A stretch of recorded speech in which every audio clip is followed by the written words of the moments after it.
First off, welcome everyone. I want to thank you all for deciding to be here today, especially if you're returning. Kayla and I really appreciate it. For day 3 of Femme4STEM, my name is Ria Manimaran, and I'm one of 2 founders of this project. In partnership with the Ronald Reagan Citizen Scholar Institute, Femme4STEM is a CSI project that my partner, Kayla Lim, and I have worked pretty hard during the past few months to bring to life.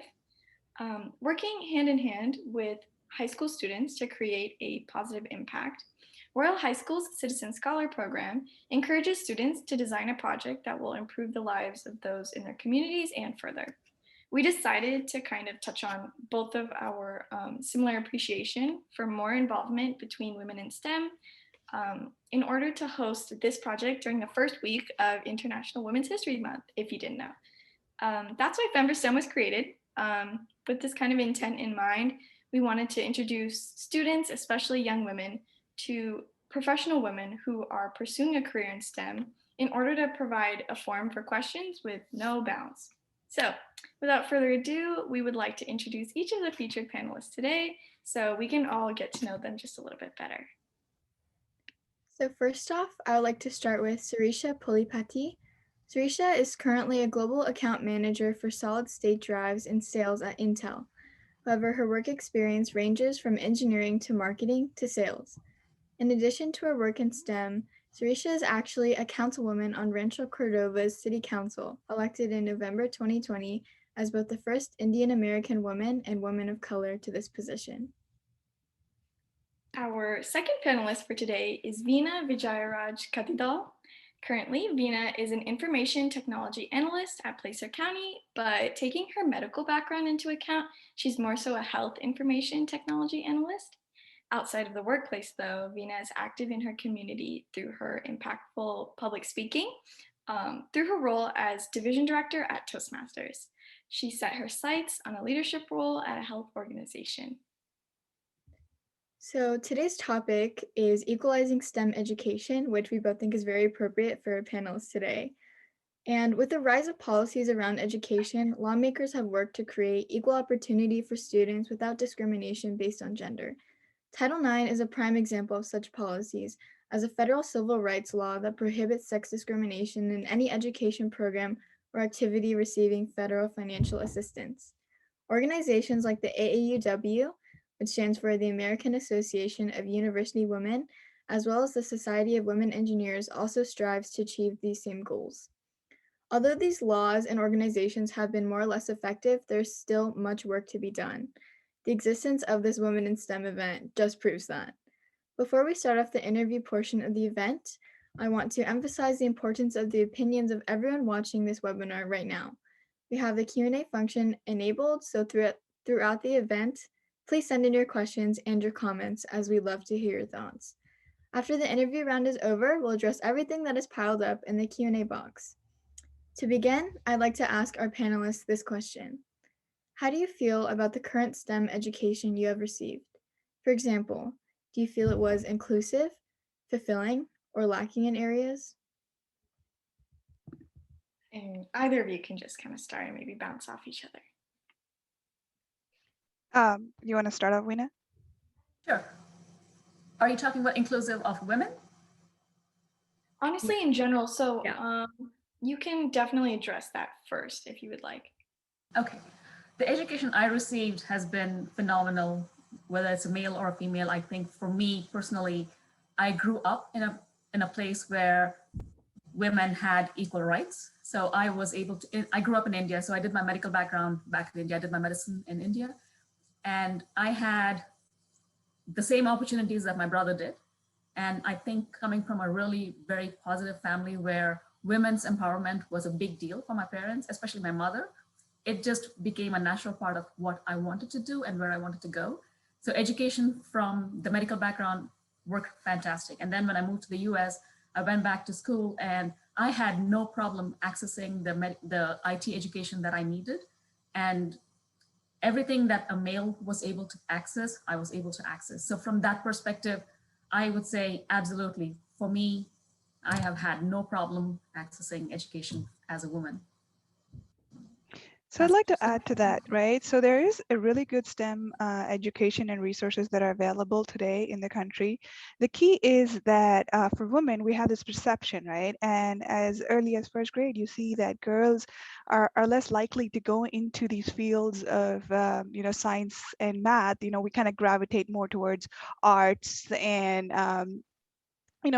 social studies and those kind of areas because we're more emotionally tuned. So it's the fact that from a resource standpoint, it's available, very easily accessible, but it's how we gravitate towards these resources. That's where the gap is.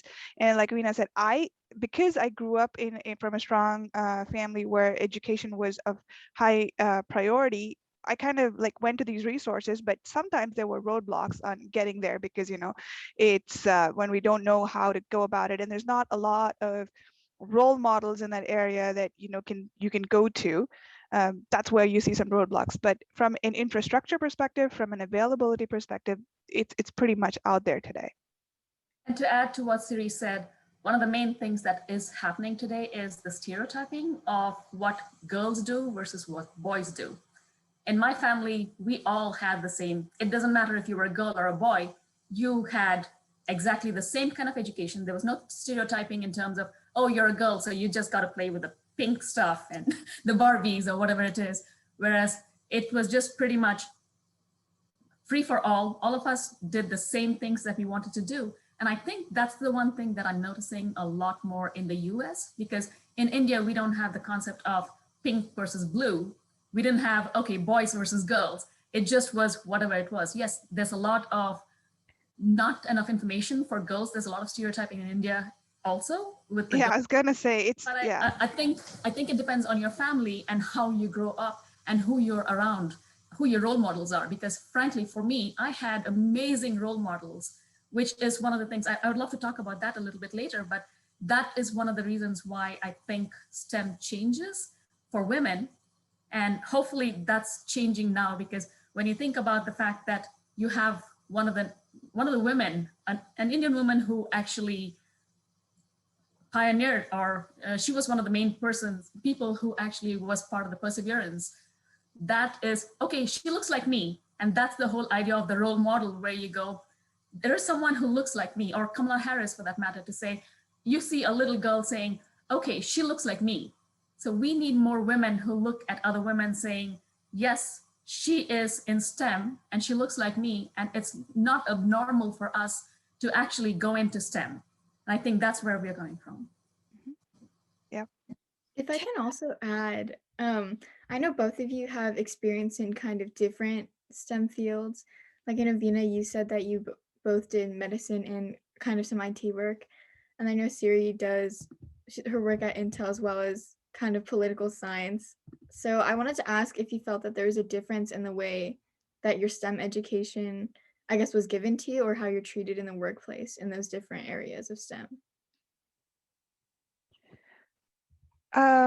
Okay, so let me break that down into 2 points. So if we were to talk about stereotyping, maybe in the workplace, right? Um, at the workplace, for sure, there is the way women work and there's the way men work, which is different, right? And you there's always this perception about women, and it's there through school, it's there through the workplace, where they kind of say that, hey, first they have this a negative stereotype, about the intellectual abilities of women. There's that. Let's say you are really technical and you are really good, then they're like, oh, you're nerdy and you're socially awkward kind of situation, and that carries through school, that carries through even in the workplace. It's just packaged differently. And the way, if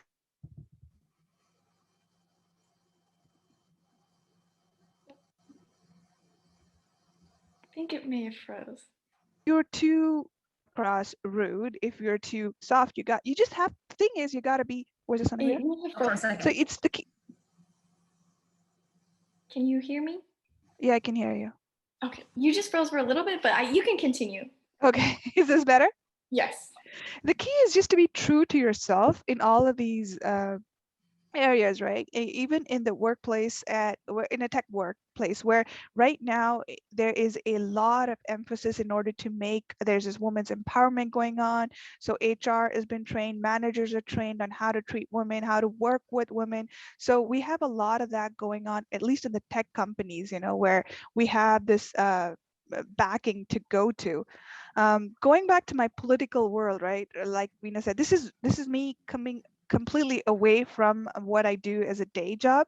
It was more that my community service kind of evolved into making sure, like, we want to do, for example, this Title IX that you're talking about, right? There's services that the city can offer that we are not privy to. We don't know about it. And if we as women, me as a diverse woman, more so to the fact, can give more color to what's happening and what we need, and make sure that we pass those kind of resolutions that actually impact our future generations, that's what we're looking for. And getting your voice heard is important both in any area.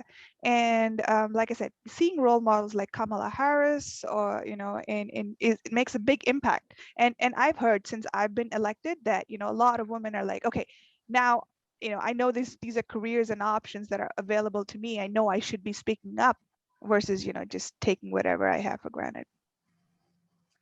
Yeah, and I think for me, let me give you an example of something that happened to me when I joined my workplace. Remember, we are working in a very diverse area with multiple people from pretty much everywhere around the world. You have people from every single country in the world that's part of America, and that's how your workplace is going to be, which means you're going to have a lot of cultural diversities. You're going to have a lot of people who've come with their own perceptions of what's normal and what's not. So you're going to have to deal with that. In my case, an example is I was in a meeting. Of course, I have something important to say. I'm Veena, right? I'm standing there talking to this, I'm in a meeting, having this conversation, and my colleague just ran over everything I wanted to say. He didn't give me a second to say what I wanted to say because he cut me off. And it happened consistently. You never see a man stepping over another man's feet because at the end of the day, they stand up for themselves. So at that point, there was a time when I had to go back and say, okay, Veena, you were the confident person. Who are you today? Because I grew up confident. When I came to the US, I think that plummeted a little bit because, again, when you come to a new place, and I think almost all of you will face some of this when you move to a different place, because it's not necessarily a different country, but even if it's a different city, it's a different college or whatever it is, you are going to face this where you have to talk to someone. You are outside your comfort zone at that point. If your confidence plummets, just remember, think about who you are as a person. And just because you were always a confident person, and I had to step up and say, okay, I need to finish. Just like, I know I keep going back to Kamala Harris, but her story a lot of times repeats in my head because that's exactly what happened to me. And I go, I'm speaking. And those were truly my words when I had to step up and say, let me finish. Because just because I'm a woman, yes, I'm a technology person, but I'm a woman, you don't have to step over what I have to say. So it's being confident in who you are and what you do. And the other thing I've also noticed is when one of my colleagues actually said something to me which made me think, are you kidding me? Would you have said this to a guy? And I had to bring it up to him because this is something he assumed I didn't know what I was talking about. And it happens a lot. So stepping up and saying, hey, I know what I'm talking about, and proving it just by your actions. I think a lot of times, and sometimes you really have to step it up. And if it continues on, you have to bring in your supervisor at that point. And I've had to do that because as a woman, you don't have a choice because you don't want to be seen as being aggressive, but at the same time, there are options for you. Now, to diverge a little bit away from that question, I just wanted, if you could both briefly touch on how early did you know you wanted to pursue STEM? Because with like such an inclusive education that it seems both of you have received, I was just wondering. Oh, for me, I think when I was in 8th grade, I remember my biology teacher talking about Mendel's law of inheritance. I fell in love with medicine and science at that point. And I think and my dad's a doctor. So for me, it pretty much was something that I saw growing up. And I fell in love with medicine at that point. But to go back to the passions that you have, a lot of times your passion is what you find most that attracts you. And once you, if you get into a job that you are most passionate about, I think you'll be really successful. And for me, IT, it became more a choice or a crossroads, which is when I switched. But otherwise, my first love is truly medicine. Siri, back to you.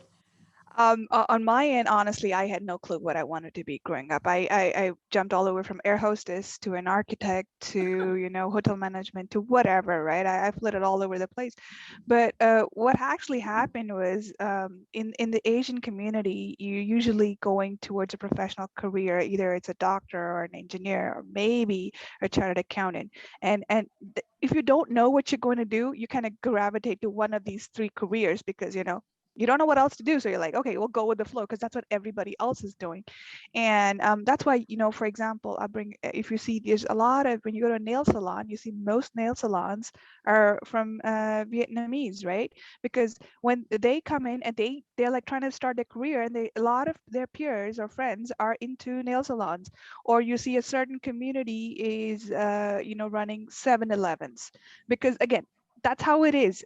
You don't know what else, and you have a lot of friends, and you have a lot of role models. You have a lot of expertise in that area, so it's an easier path for you, which is what it was for me. I had no clue, and so I'm like, okay, everybody else is doing engineering, so let me go do about that too.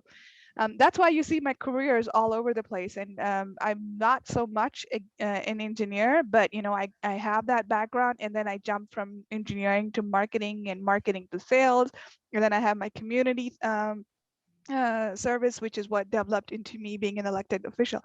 So the key is I have that. Why I keep encouraging everybody, in fact, women more so, is because engineering gives you that strong base that from which you can pivot off to whatever career you have later on. Those who have a natural instinct, great, you know, kudos to you. But for those who don't, you know, don't shy away from it just because you think, you know, I'm not really good at math. I wasn't really good at math. It was not even my hot subject. But, you know, don't just, so it was my strong base for me. And from there, you know, go wherever you want. You can be, in my workplace, I have people who are from all walks of life, right? We have gamers in the tech field. We have social strategists. We have, you know, even people who are lawyers who have an engineering background because they really thrive because, you know, there's many nuances to the field that they can bring about having that kind of background, which is why I know I strongly encourage women to go into the STEM careers. You can always diversify based on that strong foundation. To pivot off, to just jump off of what Siri said also, when you think about it, once you have your foundation, you can go into politics, which means you make the decisions about everything from healthcare to where your money goes to NASA, no matter what you want to do, because you have the foundation and you know when people are BSing, you know exactly what they're talking about. You know, it has to do with, I think a lot of times we understand, okay, it's math, it's science, but what is the application? How do I use what you're telling me? And how is that a career for me? I think that's where people are grappling with it. So we can talk a little bit more about internship at a later point, but I think that's one of the things that if you don't know, ask. Talk to people, find mentors in your system because you are the sum of the 5 people you hang out the most with. So who are the 5 people you want to hang out with? And who are your mentors and who are your role models?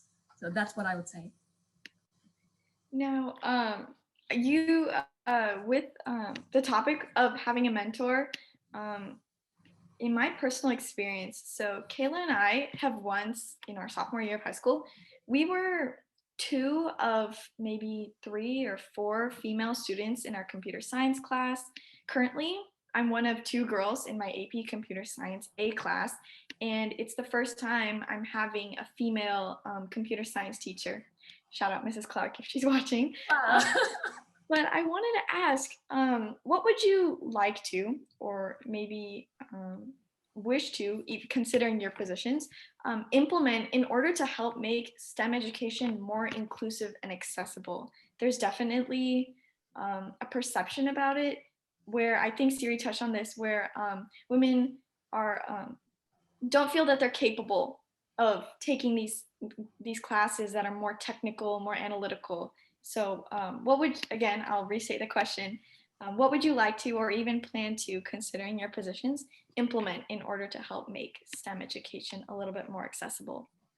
I'll kick this off. Like, so as you said, right? So girls are less likely than boys to associate with STEM, you know, because they don't think of themselves with being intelligent enough to go into these careers.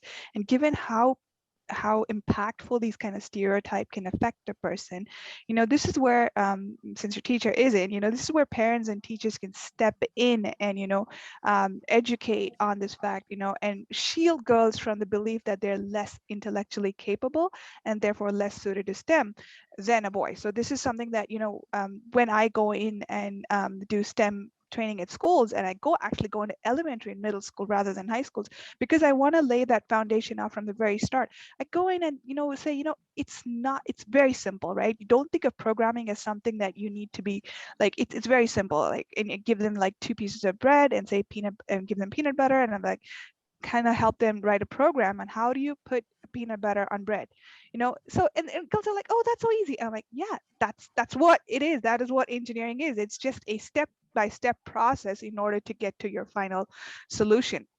So the key, like I said, right? So the key thing is expose young girls to STEM at an early age. You know, make them, encourage them to study in these disciplines. Like I said, those with a talent and a genuine interest, great, but also push others who are not more inclined towards these. The other is for schools and companies, and a lot of companies are doing these, that they offer summer internships which provides a chance for girls and women to learn about how it is. Like, you know, they allow these job shadowing opportunities. Intel certainly does, that they can come in and see what it is like to be a day in the life of an engineer.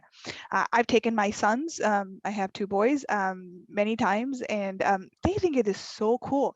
But I always wondered, you know, if I could take like girls along, and would they be as excited about seeing these, you know, all these gizmos and monitors and wanting to work in a tech company? And they probably would, if, you know, they see all of this at a young age. And the third is like, you know, having mentors and being a mentor. So like Ria, you probably would be a mentor for somebody younger than you, to say, you know, you could do it, and, you know, don't shy away from it. And also getting more people from who are successful or in that career to come talk to you about it. So these are the 3 things that I strongly feel should be what is happening and should be happening more. I agree with Siri on all points, because one of the things that happens is one of the reasons why girls are not comfortable with STEM in general is because, one, they might not have been explained to really well. One of my experiences from my math class, for example, I'll give you an example. I hated math growing up. Do you know why? I had the worst teacher ever because he didn't know how to explain it to me. Whereas I fell in love with biology because I had the best teacher ever. So when you have someone who's a role model, and she was a woman, who really knew how to teach me, I fell in love with that subject. So and I think part of the mentor-mentee relationship also is, when girls feel like they don't get it, ask them why not, and try and figure out a way where you explain something a little differently, because our minds are different from the minds of boys. We do think differently, and there's nothing wrong with that, because from what I've read, spatial things are very different for girls versus boys. Guys get spatial, the whole idea of space and time, but for some reason girls don't. Again, it's a stereotype. So how do you explain that thing where it's not spatial, just you're not spatially disabled, you just are thinking differently. So it's not about disability for a girl, it's just thinking differently. That's one. And second one is, again, the mentor-mentee relationship, start young, because as my father always said, when you learn something, you're good at it. But when you teach something, you get great at it. So when you are a mentor, you automatically become the next level of whoever you want to be. If you can start pulling in more people in from industry back into schools, have a STEM education, have someone from the industry actually go to the schools, maybe once a week, once a month, whatever it is, from different fields, and have them showcase what they do. Because a lot of times people have heard the word engineer, but they don't know what an engineer means, especially when they start young. But my niece, for example, she now she's 12 years old, but when she was 8 years old, she was already programming. I didn't know what programming was even at 24. So things are changing quite a bit. And I think access to it is helping quite a bit in today's world. And once you see what your end product is, I think girls are more excited about it. If you don't know, for example, my very first web page, the fact that I was able to see something in action, I built it, that made it more exciting for me than just looking at my HTML code. It's the same thing for, doesn't matter if you're a girl or a boy, I think it's the same thing, but just get rid of your underconfidence or no confidence and start building up your confidence, because no matter what you do, as long as you have the confidence, you can do whatever you want to do. I think it's an excellent point that you brought up how important mentorship is in really connecting female students to STEM. And I know there are, I mean, for example, when I was in 7th grade, I attended a program called Tech Trek, and that directly connected us to female professionals and in coding, marine biology, math, a lot of different STEM subjects. But I feel like once I kind of finished with that program, after the program was over, it was kind of back to reality, I want to say. And I definitely felt there's a disconnect between the mentorship we got in a special program like that versus the ones, I guess, that school provides or doesn't provide, honestly. So I wanted to ask if you ever felt that your male peers were given advantages that you didn't have, like special treatment or favoritism. Do you want to go first, Celia? Let me think about it for a second. So here's the thing, right? We are in a male-dominated society. There is no two ways about it. It is how you take that piece of cake and how you work with it. There is a lot. Have been multiple situations where like people are like, you do your job and they're like, oh, you're not technical enough. And like, or you're not. You don't have the business strategy, or you don't have this political savvy, whatever it is, and you're like, and then you realize it's been told to all the other women in the group, not just you, so you don't take it personally, right? which I did initially. And then I came on to see that, the way men work, at least is kind of different. A lot of it is social engagement, and women, we tend to do our work like straight and narrow and expect that to lead to next level, but that's not how the workplace actually works. So once we learn the workplace dynamics, see how much you can use it. The thing is, there is, well, let me put it a different way. Right now, even in the tech workplace and even in schools, they're giving this quota to hire people in diversity, or have improved the number of percentage of women they are. And then for whatever reason, you get a promotion because of your hard work, and other people will try to downplay that, and they'll be like, oh, you got that promotion just because you're a woman. Wait, oh, so first I was really upset, but then I'm like, a mentor of mine was like, the companies here are built for business. They want a profit. So if you're not up to the job, and if you're not doing a great job, they're not going to give you that promotion. Nobody wants their company to fail. So pat yourself on the back for the promo that you did get. It's because of your hard work, and because don't worry about other people trying to downplay your success. And if they want to say that, great. Women were not allowed to work 4 or 5 decades ago. This Title IX came about. This sense of equality came out less than nearly just 4 decades ago. We were not allowed to vote for the longest time. There were so many things that women were not allowed to do, that kind of a stepping stone that men had for the longest time. And so we're just trying to catch up to that. So if we're given that kind of a lift, I would say take it and don't feel bad about it. I agree. Own it. Yeah. Own it, because, hey, you know what? There's nobody else like you. One of the things that I would like to say is, me personally, because I work for the county, you have to be very careful about how they can't be biased, because immediately you have rights that you can do. You can go to the HR, you can go to the equal opportunity employment officer, and things like that, which will change. There is implicit bias, which nobody's going to say out loud, right? but there is absolutely implicit bias that I don't think I've ever experienced it in the sense of, let me step back for a second. I don't know if it truly was because I was a woman, but there have been opportunities where I haven't had, in fact, it was actually women. There was one woman who actually pretty much stifled my career. So it's a question of, okay, why? And I don't know, I don't think it's necessarily because I was a woman, it just was whatever it was. So again, as women, we tend to second guess ourselves. And it's like, I have to remind myself, you're good enough, you know what you did. And I had to go back, take a look at all my documentation to prove that I actually did what I did. And I got my promotion. So that's the thing where you go, okay, how do you get what you want in the workplace, even if it seems like you shouldn't be, or you're not getting it, or you shouldn't be getting it. Now, Siri mentioned earlier this tactic of introducing younger students to these topics early on, and I frankly thought that this was perfect. So when it comes to equalizing education, there's just so many different facets that are involved. I actually currently run an after-school program that teaches middle school students just basic coding. It's my local middle school, one that I attended. And something that always hurts a little bit is just the demographics of the students who join.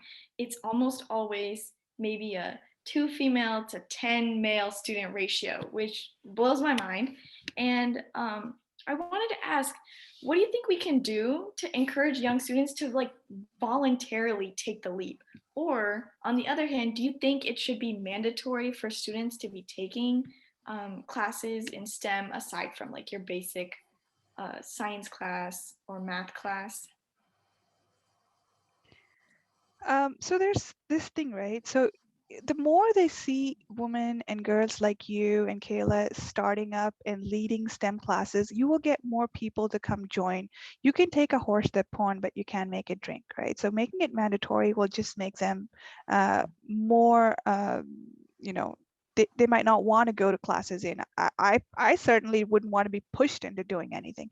But when they see that, you know, how successful they are by growing in these careers, and it's not that hard, or you know, it's something that they can do, and everybody is equally suited to science and you know, STEM careers, and kind of make it more fun, you know, to, you know, and this is with anything, right? You want to get any new business opens up and they want more people to come, you know, what do? They incentivize, they, you know, they kind of give them raffles and goodies to want to make them be there, be a part of that solution in making them come to that. Making it mandatory is not the solution, but making it more fun and more appealing. These classes, you know, for example, your class, you know, you have after school raffles, or you have schools, companies, and believe me, a lot of companies out there looking for such programs where they can invest, you know, and say, you know, here's, you, if you come to this class, there's, you can go do this, you can have a, you know, companies give out a lot of free goodies, you know, get that, make it more appealing for them to join. I think fun is truly the word you want, because if it's not fun, why would I come to an after school program? I could be having fun at home. I could be going around and playing with everything else. I could be playing basketball. Why do I have to be stuck in a room trying to code? But here's the thing, when you make it fun, if I, at the end of, what do I see at the end? Am I seeing a balloon? Am I seeing a program? Am I seeing something that is something that I can hold, touch, feel, whatever it is? You need to engage all your senses to get the kids to come in and be excited about it. There was something else that I had in mind, which just flew right by. Well, you're gathering your thoughts, Weena. So let me add, Ria, to, you know, why I say that. So my son, I think he has a beautiful voice, and he was selected to be in the singing class in his school, and he would go there, but it was dominated by girls. And so he would get teased and ragged by other classmates, you know, and they were so good, they actually got on, they had to do a morning episode on TV. But he wouldn't take it the following year, because, you know, it was mostly girls, and there were not other guys. So it's not it happens in all areas, and it's like, but the teacher could have done something, and I tried to make sure I got him to drag it on for another year because the teacher made him feel special in the class. And that's, again, the parent talking to the teacher, like, what can we do to make him continue that singing in his school. It's all about the pat on the back sometimes because they want that encouragement saying, yes, you can do. Mm-hmm. The whole idea of yes, you can is something that some of the girls are not used to hearing because the stereotype is no, you can't. How often have you been told you can't? How often have you heard other people say to other girls or little girls saying, no, it's not possible?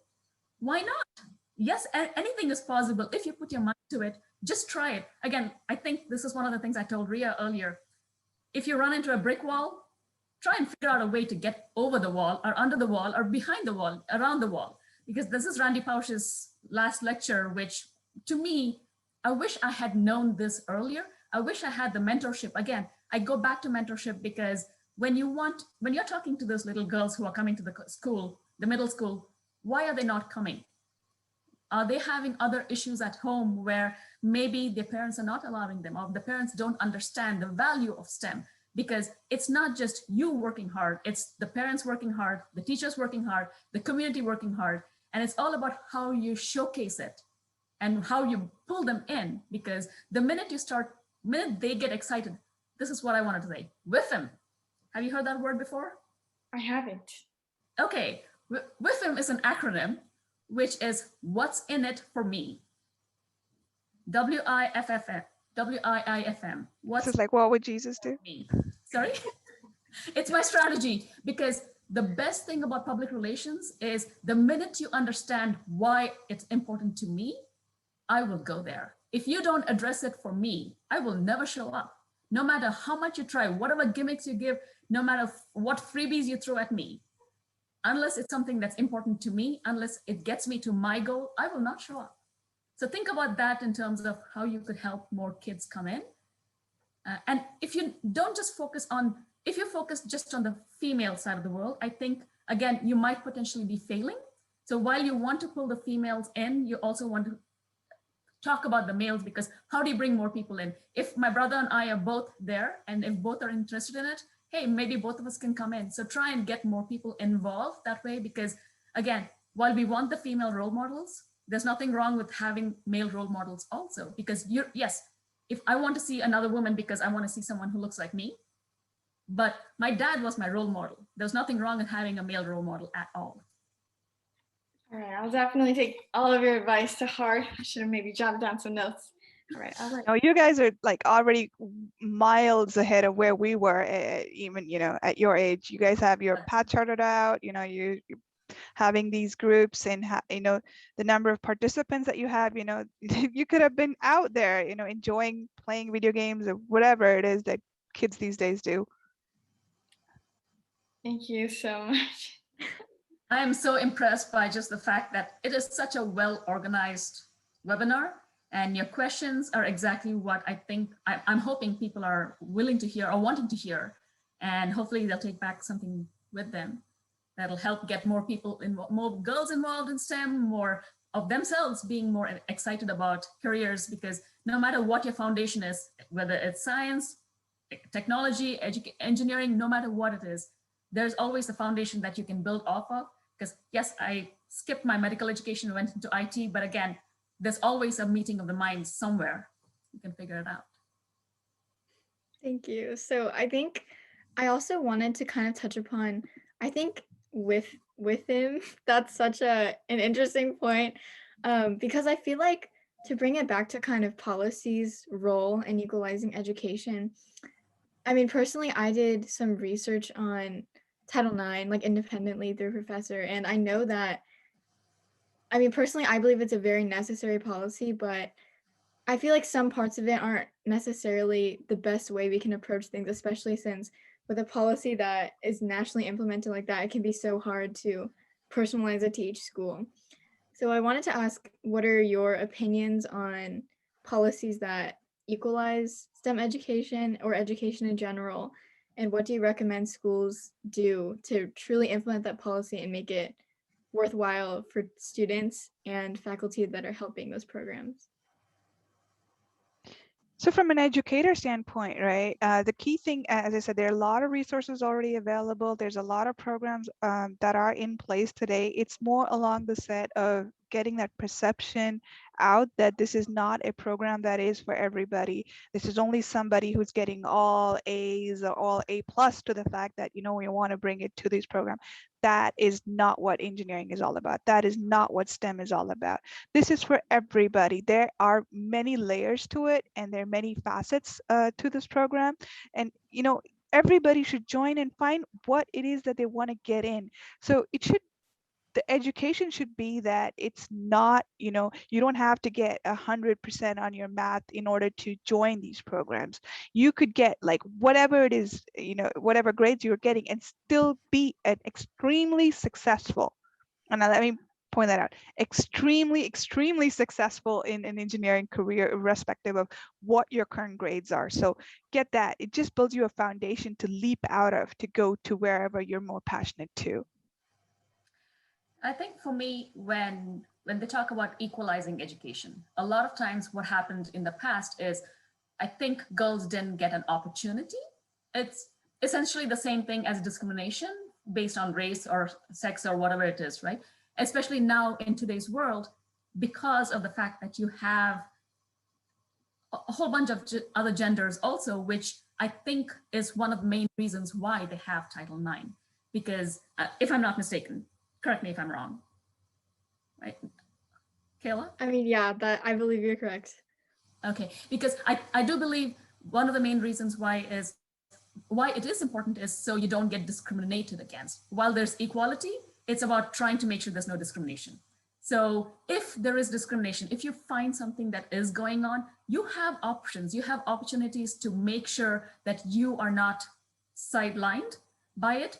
By you can go to the equal opportunity office, you can talk to the I think, I don't remember, there's an office that you can go to in the colleges that have the Title IX. Anything that has federal funds, there are cases where people actually have gone to court and won because they were discriminated against.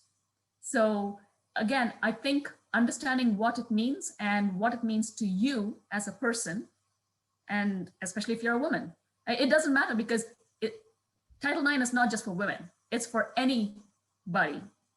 So it's making sure that you have equal opportunity and not discriminated based on your sex. Thank you. Yeah, thank you so much for both of your insight. It's definitely a complicated, very multifaceted issue. And so before we move into our next question, I want to remind our attendees that the Q&A box is open for questions. And if you have any, please don't be shy because this is really the best way to ask what you want to know. So our next question is about, it's definitely more personal. So if you don't want to share, I totally understand. But I think a lot of us are aware that there's a huge stereotype. I know Siri kind of touched on it about ethnic parents pressuring their children to pursue medicine, engineering, traditional STEM careers. And that's kind of, I mean, even though I feel like it is definitely less, it's still very present in a lot of families. So how do you recommend that students in this position handle this parental pressure? So here's what, yeah, from a kid's perspective, right? So like I said, growing up, all I had my parents do was, you know, study, and lay emphasis on academics. It's pivoted a little growing up. What I do now is, you know, what I try to build in my kids is actually a growth mindset. So it's more along the lines that you instill that kind of confidence in them and the belief that their abilities that they have right now can be built. You know, they're not static, they're not unchangeable. Get off this whatever perception they have about, you know, brown kids or girls or white boys or whatever. Blondes have the biggest stereotypes actually. But you know, there's all sorts of stuff. So get out of that, you know, build that growth mindset that nothing you see today is going to be the kind of person that you can become. The thing is, and that's what I would recommend to educators, to parents, myself included. Anytime I'm at a roadblock, it's a growth mindset. I can build on this and go be successful at what it is. I am not at it now, but yes, I can be there. So I have, if you instill in yourself, in your kids, in your peers, in your friends, that kind of a growth mindset, we'll all be built for success. I have to agree 100% with Siri. So I'll give you two examples. One is Veena, me, because I grew up, I absolutely fell in love with medicine from when I was a kid. I love biology. That's different. I never had the pressure from my parents that I had to become a doctor. They might have encouraged me, yes, 100%, but all parents encourage, which is a great thing. But again, where is the line between encouragement and forcing, right? It's the whole idea of being the tiger mom or dad and the stereotypical, oh, you have to do A, B, C, D, E. If my parents had forced me, and when I switched to my careers, the fact that I was able to switch careers in another country, I never would have been able to do that in India because that's not our mindset there. So the growth mindset really comes where you are in the US. You can pursue any passion you have. You can change your passion at any time. You can be whoever you want to be because all you have to do is, the world is at your fingertips. It's just a question of what you want to do at that point. To go back to one of my friend's daughters, she had no idea what she wanted to do. I don't have kids, so one of the things I'll talk about my other friends who have kids. She had no idea what she wanted to do. She was really good in math. She was really good in English. She's really good in judo. She knows everything. I mean, she's really an all-rounder all throughout. The parents had her think about what she wanted to do. They gave her options. They made her consider what she wanted to do as part of her lifestyle. It wasn't them forcing till the last minute when she went into college. She actually went into she wants to be an astronaut or something like that. So into the engineering field. But again, that was her decision that she made because her parents had her think about what she wanted to do. It wasn't about forcing her into the whole of, okay, this is the way you have to go. This is my cubby and this is where you're stuck into. All right. I actually really resonated with something that you said.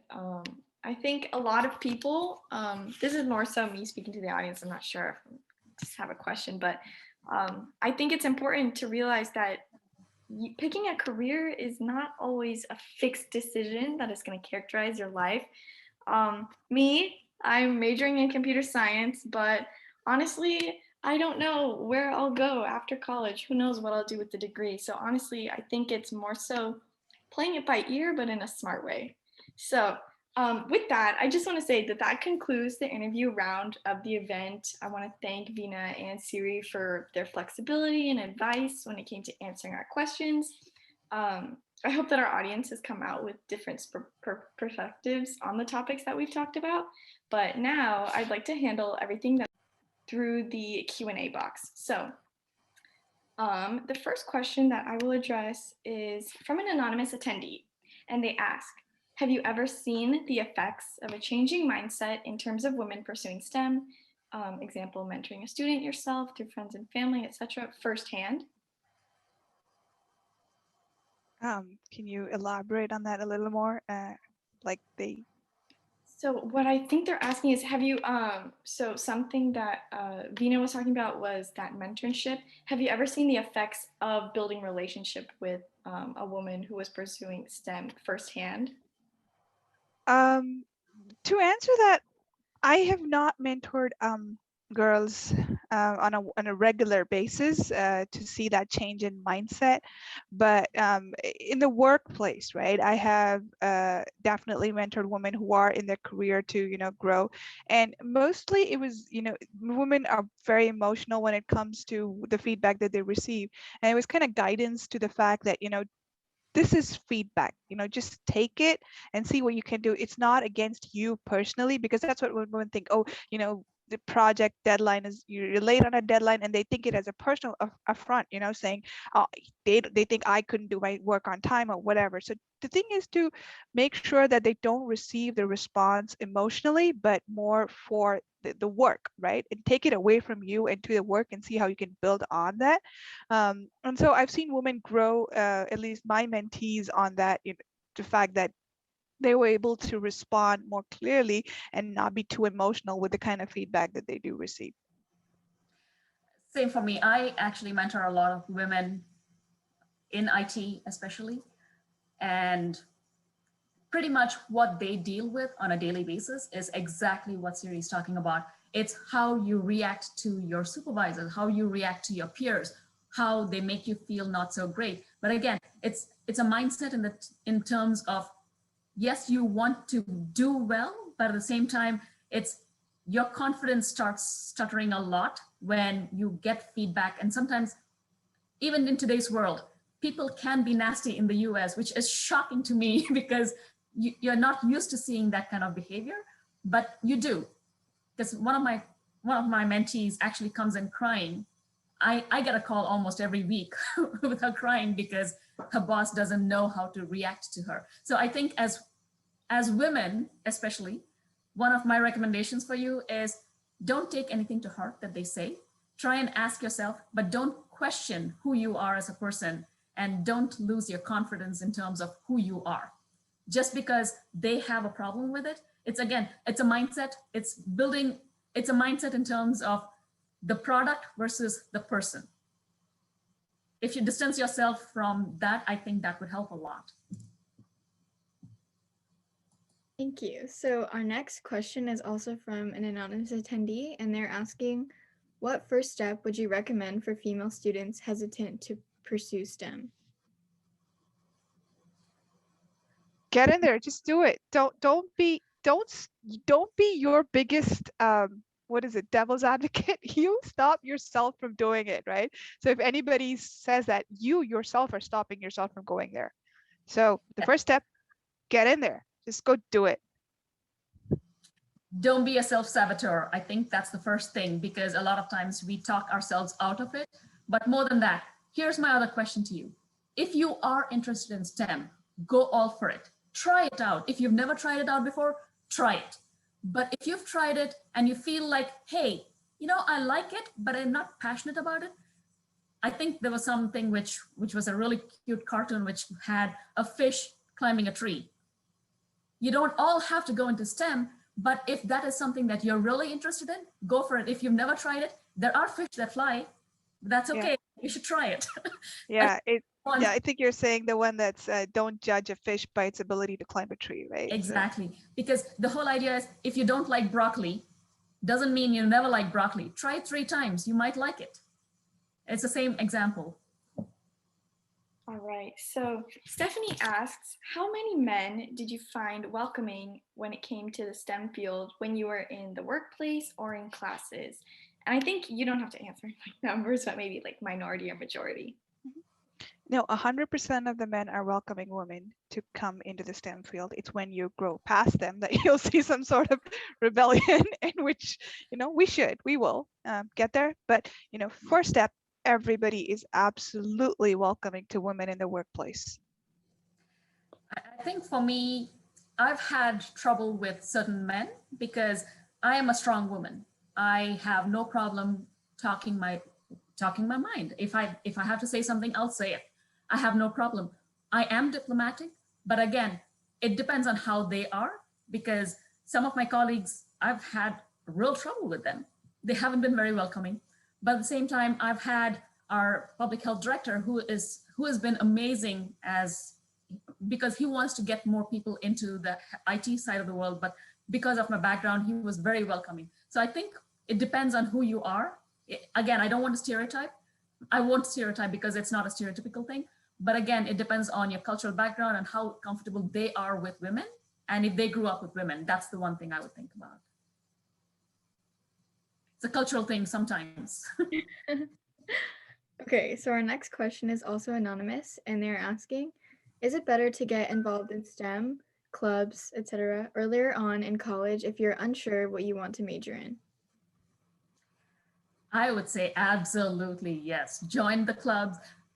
On LinkedIn, you can do a hashtag STEM. You can do female lead, female influencers.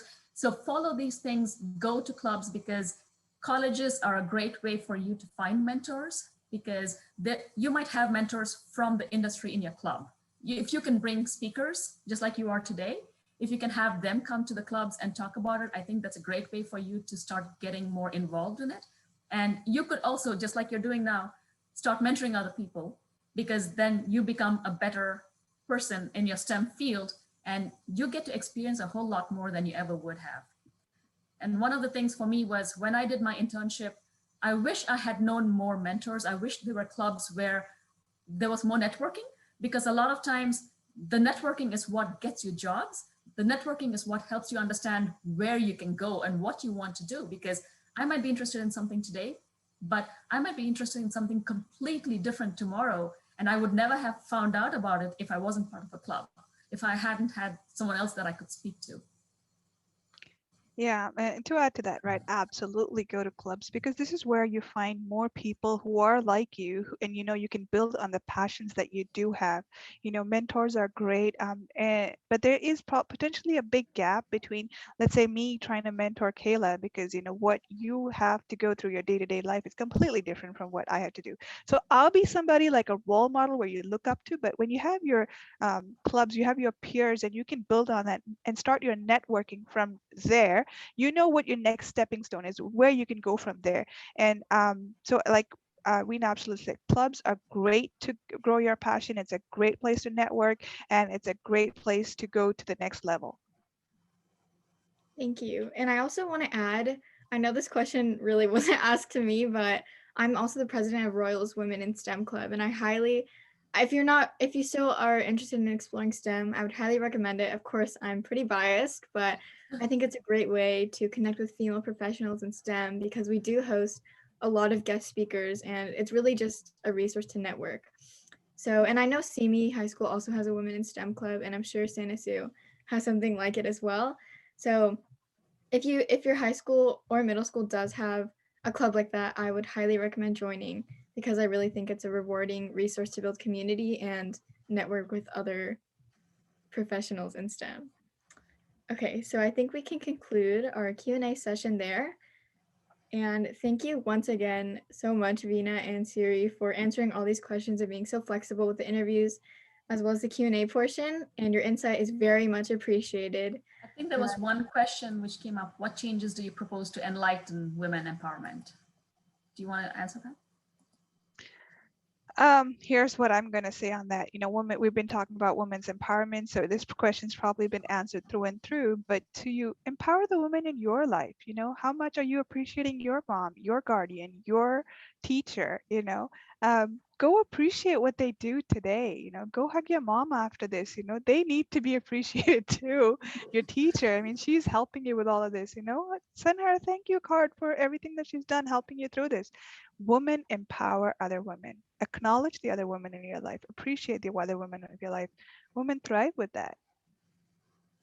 I have to agree 100%, because at the end of the day, if a woman doesn't uplift another woman, no one else is going to. You have to talk about it. You have to sing it. Go on LinkedIn, talk about it. Go on.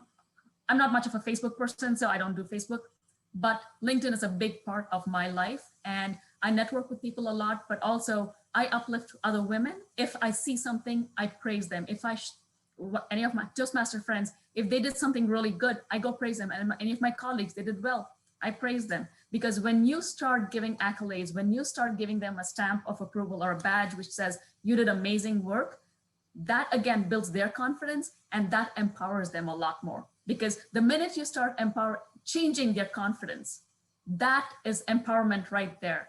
And you give them a chance. You don't just teach them, you don't give them a fish, you teach them how to fish. That is part of women's empowerment. How are you helping them? Because one of the things I do is I help people build their resumes. I help them with their interview skills. There's a lot of things that you can do personally. You don't have to get paid for it, but you can just do what you are good at. Just like right now, Ria, you are actually training the kids in the middle school. Right now, you are empowering women right there. that itself is a big part of who you are. So do what you can to empower anybody else, whether it's your child, whether it's your mom, your grandmom, or your friends, it doesn't matter. Every woman deserves to be on a pedestal at this point. Thank you for bringing that to our attention. I think that was a really good question to get a lot of great insight on. And okay, so once again, thank you so much for both of your insight and really just answering all the questions that we had. We really appreciate it, and it's really rewarding for us to be able to hear that from female professionals like yourselves. So before we end today, I would like to review the scholarship opportunity that we are doing. Let me screenshot it really fast. I'm just going to go through it really quick because we did go over it yesterday. All right, so once again, we're hosting a Femme4STEM essay contest as part of our CSI project, and there's a $250 prize. So I'm just going to go over the instructions again, which is to answer one of the following prompts in essay format. We only need one, please only send one. And make sure you highlight your individuality and personal connection to STEM, because that will really help us kind of connect you as a person to STEM and why you want to pursue it. So please answer one of the essay prompts in 350 to 500 words. And first one is, what STEM field is your favorite and how has it impacted you? How would you use it to change the world? And number two, why is decreasing the gender gap in STEM fields important and how would you do so? So the deadline is March 12th, which is next Friday. And please email or share your essays with me using this email address. And just to go over the timeline, yesterday we announced the scholarship event, and it ends next Friday, March 12th, and then we will be announcing the winners on the following Monday, March 15th. And then one more thing for the eligibility requirements, this one. Make sure you attend 2 of the 5 Femme4STEM webinars throughout the week of the event, and we are not having an attendance form, so we ask that you please exercise honesty when applying for this scholarship. And we highly recommend you apply because we would love to hear all of your stories in STEM. Right. So with that, I think we can conclude today. To close day 3 of Femme4STEM, I just want to thank our panelists again. We can't thank them enough for taking the time to attend. To everyone who showed up today or the past 2 days, thank you so much. Right now, Kayla will be releasing the brown bag lunch form, so you can get your attendance put in through there for extra credit in certain teachers' classes. Now, our panelists' emails will be put in the chat if you'd like to contact them with personal questions or comments, as well as additional resources that they would like to push to you guys. Tomorrow, we will be discussing navigating the workplace during COVID-19, which is a super relevant topic. I really encourage you guys to attend, featuring Preeti Vijayaraj and Jerry Lim. And we will also be posting the link and the Zoom ID in the chat right now. To mention again, the Zoom tomorrow will take place at 5. And right now, Kayla is releasing the scholarship information if you would like to take a look at that on the doc. But once again, thank you so much for attending, and we really hope we can see you tomorrow. We'll wait a few minutes for everyone to get the information in the chat, and then we'll just end the webinar. So thank you so much. I just want to say good luck to all of you, because you are the future leaders of, you're just amazing leaders already, but you are going to be leading the country. So good luck. Thank you, Kayla and Ria, for setting this up. You guys did an amazing job, and it's a wonderful for seeing so many participants, take away from their evening time to attend to this forum. Please reach out to us if you have any questions, on anything. Don't hesitate. Feel free to contact us. Absolutely. Thank you so much once again, and thank you to everyone who attended today. We really enjoyed it, and we hope you did as well.